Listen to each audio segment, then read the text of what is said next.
So we have Urban Eden in the building. What's up, y'all? What's going on? What's up? What's up? So, how's it been? Urban Eden has been pushing strong for some years now. 3, 4, 5 years? We actually in year 6. Year 6. Wow. But wow. really, it's kind of been longer than that. Yeah, we've been making soap longer than that, but on paper it's been 6 years. 6 years. 6 years. Wow. Yeah. So, let's start it from the beginning. How did y'all start? Well, how did we start? I was about to say, how you gonna tell? I mean, no, you I started. You started? So the way Urban Eden got started was us interning at an urban farm here in Atlanta, Urban Sprout Farms, and me just learning about plants, learning about the power of plants, and also just getting involved in the farmers market culture. And I was like, I want to learn how to make something and sell. And then also at that time, we were very like community minded. We're still community minded, but at that time we were like in our hippie phase. So it was kind of like, we want to live on a commune. And if we live in a commune, like I just wanted to have a skill to be able to have. But I also like to read. And so we went to Barnes and Noble, got a book, a craft book. And I was looking through there, just trying to find like some different crafts to do. And came across soap making. Tried out the soap. The first soap that I ever made was like a lavender melt and pour type of soap. And then when I made the soap, it was like a light bulb kind of just like went off in my head because just growing up, I've always used like different brands that were just at the grocery store, but I just never connected that you were putting like herbs and essential oils into soaps, or that it could be made with like vegetable oils. And so when I first made that soap, I was like, wow, like I know that because I made like a lavender soap, I knew that lavender was like a relaxing essential oil. It was something that was calming, and I was like, you take a shower every day with soap and you can use lavender in it. So I don't even think that, lavender soaps were even, I don't know if they were popular then because I had never used the lavender soap prior to then. That was my first time even using a lavender soap, and from there I figured out how to make soap from scratch.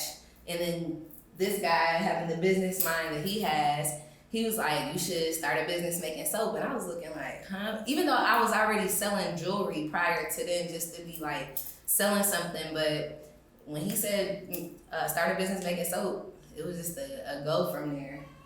It was a go. Dope. So you pretty much learned how to create a gold mine, really literally, from the soap product. So Quinton, from your perspective, like, what was your experience like when she was learning how to make this soap? Like, did you automatically see that this was about to be something big, like from jump, or as she started to continue to stay consistent with it, it was kind of like, I mean, at the same time she was doing that, she was in the kitchen, I was in the other room learning internet marketing.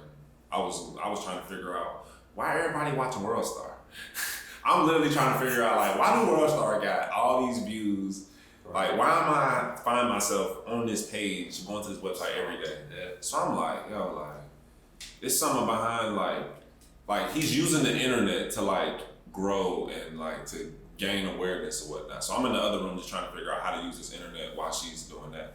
So honestly, to answer your question, yes, I had a thought in my mind because I had that landscape business. So I had a thought in my mind like, oh, we're gonna make a product. This can be shipped. Like, yo, this is the business right here that can really scale. Like, that was in my mind. Like, I always thought, even though the landscaping business was taking care of us and that was the focus at the time, my thought was like, yo, this is gonna be the one right here that's gonna take care of us for the long haul. Interesting. So after that, when it started your first year, second year, third year, currently, do y'all carry those same positions that you started off with? How has it been going right now, currently? 2021, and then We pretty much carry those same positions because I was creating a product, and that's pretty much what I do.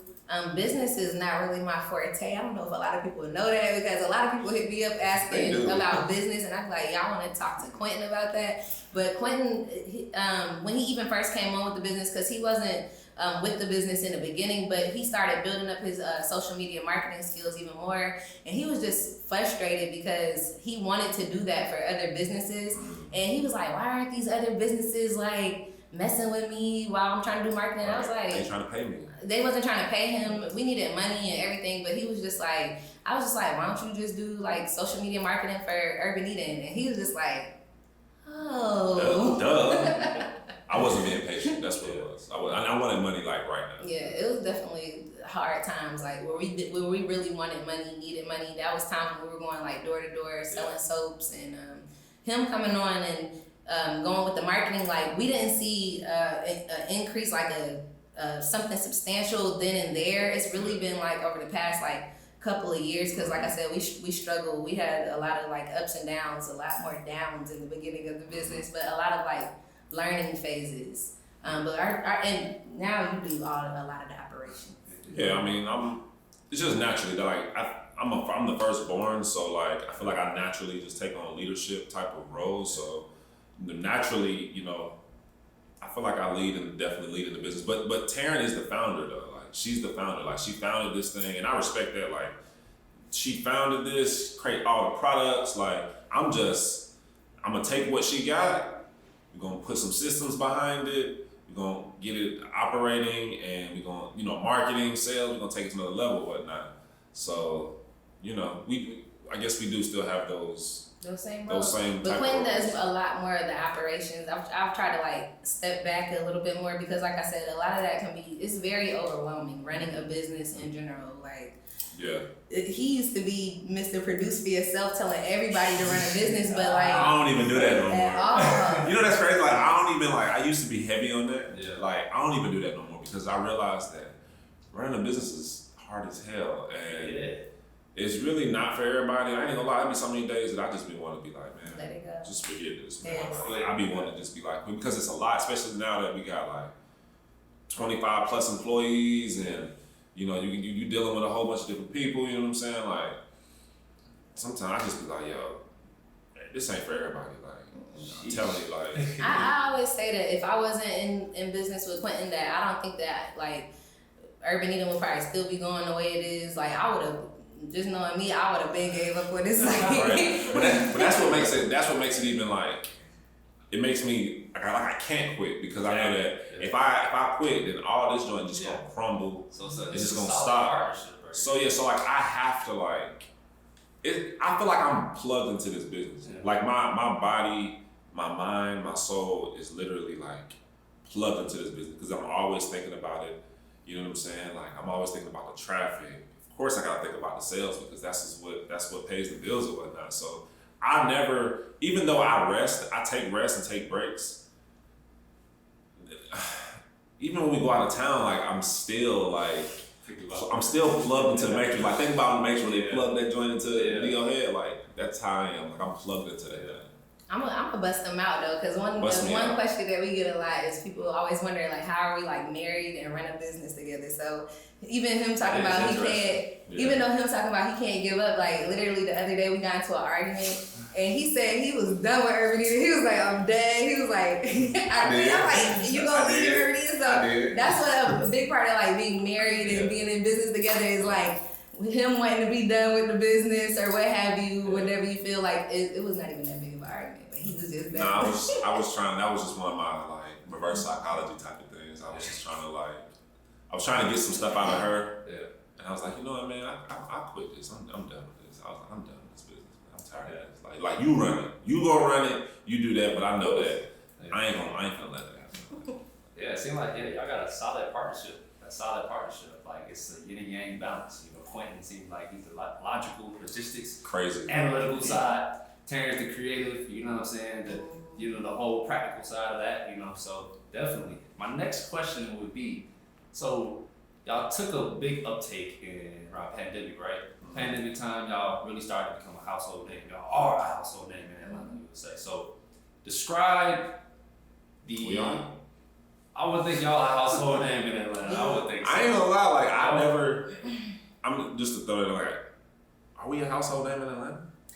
Probably not exactly where we want to be, but I mean, we can go somewhere. Like earlier today, we went somewhere in we were walking into a restaurant, somebody was like, urban eating. Like, Right. so people, Yeah. so we could just be, easily just going into an establishment or something, and people are gonna call us urban eating, they know who we are. So That's the internet right there. That's- That's the there's that. internet. Yeah, that's exactly That's what it is. internet. Like I've even been out and people have been like, "Yo, you such and such brother, urban eating." Oh I'm wow. like, yeah, so y'all are known, So yeah, the question would be like, how describe that experience with the boom? Like describe, the problems that you had to face when COVID hit and things just skyrocketed for y'all. Right. I mean, everybody, we know it's crazy, especially when I'm talking about the entrepreneurship stuff. Like, I used to be a big pusher of it. Everybody wants to like hurry up and get to like, oh, I want to make millions, or I want to do that. But it's like, you don't even, people don't even really, if you've never been to that point, you can't even fathom what it actually takes. Like, what they say, more money, more problems. Like, and honestly, it's really kind of, I'm not gonna say it's no different, but like from the times when we were doing in the earlier days, it was just really me and Terran, and now like it's the same, but it's just more fires to put out. It's just more problems, like literally, like remember that day on that Monday we came in and it was flooding? Yeah. Like I'm like, and you remember that? Within those same weeks, we had like 2 instances where our essential oils had spilled out. We get drums of essential oils, so it's just like a waste of product and just always something. Yeah. Always something. So the problems that you have can become much bigger. So that's why I stress to people, like, have your stuff in place before, like, just things happen, because it could have been bad for us. Like, we didn't have no customer service people in place. We were behind on orders for 2 months. Like, customers were upset with us. Yeah, like. And I think that was like the biggest challenge for me was because we were like a smaller company, we were used to catering to the customers and not disappointing them really. And then when things got crazy, when the demand became much higher, it was like everybody was getting disappointed. Like they were feeling like our wait times were crazy. They felt like the customer service wasn't the best, because at the end of the day, like, we are real people. I was out here trying to remind people, like, we are people too. Like, we have feelings. That's when we was answering emails. Yes, and it was so emotional. I was literally having like mental breakdowns. I was crying, and then we just really had to get away. We had to take some time. It was hard to even find time to get away, but we were like, we have to do this for our mental. Yeah, definitely, man. But now I would say that even the problems that we had last year during COVID, that was one set of fires that we had to put out. It was extremely hard. We made it through it. We got through it. But even this year, it's a whole other set of problems that you got to deal with, because now, post-pandemic, well, it's still the pandemic, but 2021 now, we starting to get out of the pandemic now. So now things are starting to come back to normal a little bit. Stimmy checks aren't getting sent out really no more. Unemployment about to end. So we had a lot of frothiness in the system. So, they say e-commerce got catapulted ahead by like 5 years last year. Wow. So the thing is, what we did last year, I honestly didn't even expect us to hit that until like maybe 3 years from that point. So honestly, now that we in like a more of a getting back to the norm, it's another set of challenges. You gotta stay on your toes. You gotta. It's like if last year was the regular season, then this is the postseason. And and we talking about basketball. Here we go with his sports. I love my analogies. That's a great analogy. Like regular season, you know what I'm saying? You can score 30 a game. You know what I'm saying? The defense is solid. You can rest player. You can rest. All of that. But when the playoffs times come, like hurt. It gets really, really real, and you really got. It shows who's really real and who's really good. That's why you go through a playoffs, because you try to see who the best. Yeah. And that's, to me, this what this year's like, because I ain't gonna lie, it's a lot of people that I've seen that started when we started, maybe started after we started, make an announcement that they did certain things last year. You see these people now, I don't be quiet, and you don't be hearing nothing from people. Yeah. People that I've actually had people DM me like, yo, like, it's harder this year, or like I can't even get this amount of sales or whatever, because now it's really becoming about brand. And you had to be really creating content, and you had to been doing the type of things. And honestly, like, I'm grateful for the times of when we started, because we started at a time when we started, like 2014, 2015-ish, unofficially. it was a different ball game at that point. You weren't a lot of people on the internet selling soap like that. No, that's why I said I didn't know hardly anything about lavender soaps or anything at the time. So. Wow. So y'all feel like y'all pretty much got control of the reins like a little bit better right now? Like thinking of it as a horse and you trying to tame that horse. Y'all feel like y'all got a better control of that horse right now? Or is it still learning? Still learning? Yeah. We still learning because there's still like we tell our employees, we're 29 years old. We ain't never been through none of this. Yeah. We still learning everything that we going through. Like I'm still trying to deal with this iOS Apple update thing that's affecting the ads and like just new platforms that emerge. Like, you know, I'm not gonna say TikTok is super new, but you know, trying to merge with TikTok, right? Trying to grow on all these different platforms. Like you always have to be able to adapt. So yeah, we got control of the reins and we have a system and we know how to like, you know, we can predict things better, but it could be next year. We don't know what'll happen next year. Right. Like we didn't. Did any of us see COVID hitting? No. And then when it hit, it was just like, yo, like is the post office gonna close? Bum Like, rushes. yeah. So you just gotta what you say in that video? Get ready or something about stay ready or something. Oh yeah, I think I said something about getting ready to. Just I was talking about. Yeah, you was talking about, but that quote kind of stays. You know. Yeah. True. So man, they always say, so they say, all businesses fail within the first year. Y'all have made it to year 6. Like y'all have persevered. Y'all are resilient. Y'all facing adversity. So my last and final question, to bring it on home.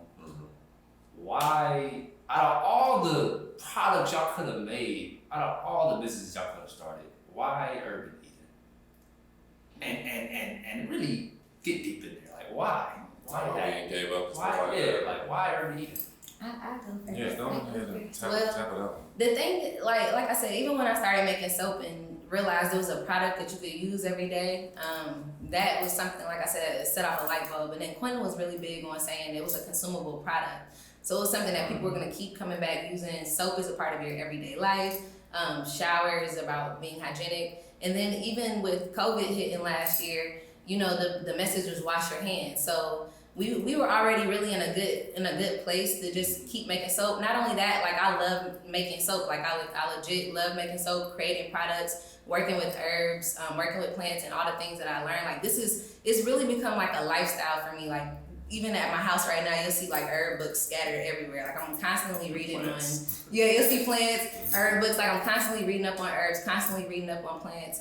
And then not only that, but even just with Quinton's half of what he does with the marketing. So we run ads, and literally like every other day I go through like our ad comments, and we can't stop because I'm seeing hundreds of comments of people saying that they love our product, that they use our product, that how our product has helped them, and how they will never use another soap other than our product. So it's been much deeper than even my love for like making soap, and much deeper than my love for herbs. Like people are really seeing like changes, and people are incorporating this into their households, into their families' lives, their budgets. Yeah. So this is like the people are really what's keeping us going, because they continue to show us that support. We continue to have community, and I've had people come to me and with tears in their eyes because they probably felt like a lack of confidence about their skin looking like a certain type of way, and then they started using the product, and then now their skin is looking much better and they feel more confident about themselves. So this is like this is my work. Not even that. This is my calling. I have an ancestor. My uncle actually posted a picture, but I have an ancestor that used to make soap. So I'm like, this is like deep. Like this is much deeper. I'm just doing the work. Doing the work. Flower life. Flower life. I'm just doing the work. But I'm already thinking about what I want to do next, though. But just doing the work for now. Right. Well, to answer that, like, just like why,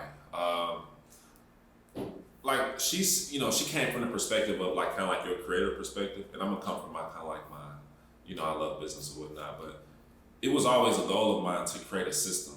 I've always wanted to create opportunities. I used to always say produce for yourself. But then what I realized, and as I matured, was it's not all about producing for yourself, but you got to produce for yourself so you can produce for others. So, for example, like the videos that when we talk about the high school students and things like that, like, and just providing jobs for people and whatnot, like, this is not just about us. Like it's about providing us opportunities for other people. You know what I'm saying? And we ain't even got to the customers and the people that just really need us. We just talking about the people that we really affect, that help us to make this operation go. You know what I'm saying? Like, it gets really deep from that. And then just from the aspect of, what's another why? Like, for our family, for our future. the legacy. Yeah, Legacy. I want Urban Eden to be like super household, like a household name, I guess. You know what I'm saying? Like, I want Urban Eden to be mentioned, like the way that you think about DOVE, and you think of, like, when somebody asks, like, what's up using? People might say that. Like, I want it to be so common. I'm talking about like 10, 15 years from now. That, like, when we go to schools for career day, and we ask them what soap y'all use, and they be like, they say that name. I want them to be like Urban Eden or whatever. And it comes second nature. And I know that takes a minute, because the company that I'm talking about, the big dog, they've been around for 120 years or whatever. So that took a long time. So honestly, I would love for us to get to that point where we such a household name that we just stuck in the brain, where you just, it's just the go-to. Even though we're not in stores yet, I don't know if we'll get into stores, but because it's not, I don't know if it's up in the air. If it's a different day and time. Yeah, for ours, but just talking about like legacy and just for our children, like even at the time when we were thinking about like making soap and creating businesses, we considered, like, we don't have children yet, but we were like, when we do have children, like, we want our children to be good, we want our children to be set up, because we know how we were raised. We know like the struggles that we had to see our parents go through.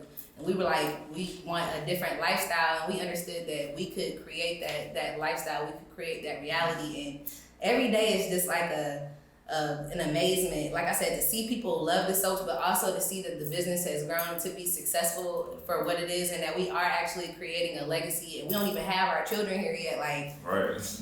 Like, it all is well. It's gonna be good. And then one more thing, like, speaking of like Black business, like, I know we talk about the struggles of the African Americans and stuff like that in the country and whatnot, but one of the things that we can really do to like really make our plight better and to really improve our situation and whatnot is through business. Because business affects like economics, economy, like that affects, like we can touch so many people through this. You know what I'm saying? Like, I remember when we was on our hippie day or whatnot, we were broke. We didn't have any money. Who can you affect when you have no money, you have no resources? Like, who can you help? You can't even help. I just saw David Shan's post yesterday where he said people's goals to be making $100,000 a year in their business. Who can you help like that? Who can you help with $100,000 if you're making that for yourself? That's a selfish goal. So I want this to be big enough so that, you know, because I want to be an angel investor one day. And I want to be able to go to a business and be like, I want to throw $1 million into your business because I believe in what you do. Especially somebody from our community, because it's not many people in our communities that can go to you and just write a big old check or whatnot. So this is for the culture, man. Like, you know, we really need this, you know, for the culture. We got a whole lot of reasons why. Whole lot of reasons. So it's a lot of reasons. I hope y'all felt that. Yeah, no, I see. I did say that was the last question. I got one more. Just to take it home. People need to know what's expected from the future. So we see that y'all gonna turn y'all passion into purpose. Y'all gonna be a huge inspiration. Y'all already are a huge inspiration. So with the name Urban Eden, people think Garden of Eden. I think Garden of Eden. Yeah. So you said you want to be a household name. When we think about household names, Amazon is a household name. Sure is. Will we see Urban Eden like the Amazon of herbs or skincare? What will we see that? You know, will we have toothpaste? Will we have shampoo? Will we have conditioner? Will we have, who knows, air fresheners? Will we have anything that's dealing with, you know, everyday household uses and skin and stuff like that? Will we see that with Urban Eden? The cool thing about the name Urban Eden that I really loved, and you were there when we came up with the name, so you know, yes, you were there, and I remember that when we said like Urban Eden, I was like, I love it because I feel like it's such it can embody so much. Even though it has the name like herb in it, I was like, it can just embody so many different products. We can go into home care, we can go into pet care, baby care, you know, personal care, which is something that we already do, but the list is long. For me personally, because I create all of the products, I can personally say that at some point I want to focus on like starting a family and slowing down myself in general. So I do want to build up a team. So that would be precedent amongst us, like building a product development team, getting like more heads, more minds together to create more. I need help with people. I need people to help with that. So I need the experts. If you an expert at product development, right. No, but that's a good one. But speaking of Amazon, I mean, Amazon is they in a whole lane by themselves. I'm talking like we can't even compare ourselves to an Amazon, you know what I'm saying? But to answer that question about that, like, yeah, like, and back what you were saying, like, I do see us, like, because right now we're just in the bathroom. We're going to eventually go to the bedroom, you know what I'm saying? We might end up going out into the kitchen, you know what I'm saying? So we just in the bathroom right now, you know what I'm saying? It's year 6, long way to go. Like, you know, I can't even, that's what I'm saying, like, I can't even begin to even think like where we gonna take it from after this, but if we just continue to just stay the course, like I said, stay the course, you know, little bit by little bit, you know, one step at a time. Don't give up. Honestly, I think that's the biggest thing. Is just don't give up because it's gonna get hard. It get harder every level you go. It get harder each level. So, but you gotta continue to build that team. You can't do everything. Yourself. You gotta continue to be, and that's why I said, with y'all support, we gotta keep getting support. We gotta keep getting the message out about urban leading, so people can vibe with what we're doing, support it. You know what I'm saying? Listen to the message, so that we can, you know, deploy those resources to, you know, hiring more people and building a team and building the infrastructure. Sure, you might look up. Might be publicly traded on the stock market or something like that. You never know. So wow, yeah, that's a fact. We'll see. Well, I want to definitely thank y'all for coming by Consciously Create Studios to get this interview done. I appreciate that. Eden, most definitely, I will be a household name. You're already a household name. Continue to inspire, continue to uplift, and impact the community, yo. Like, continue to do that. Y'all heard it best. Can't stop, won't stop. All right, peace.